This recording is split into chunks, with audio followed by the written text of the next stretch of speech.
Onam meni oliy ma'lumotli, ziyoli odam bo'lishimni orzu qilardilar. Buvim esa shu bolam ministr bo'ladi.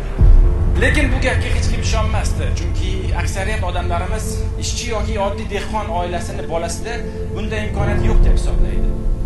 Men esa hech qachon, hech qanday vaziyatda, hatto institutdan haydalganimda ham taslim bo'lmaganman. O'shanda oyim, bolam, siqilma, rabochiyni bolasi rabochiy bo'larkan deganlarning ichini silkib. Televideniyadan haydashganida arzimagan lavhanida biznesim kasod bo'lib, aqlga sig'maydigan darajada zarar ko'rganimda ham, obro'yim, sha'nimni yer bilan yakson qilishmoqchi bo'lganda ham yengilmagan.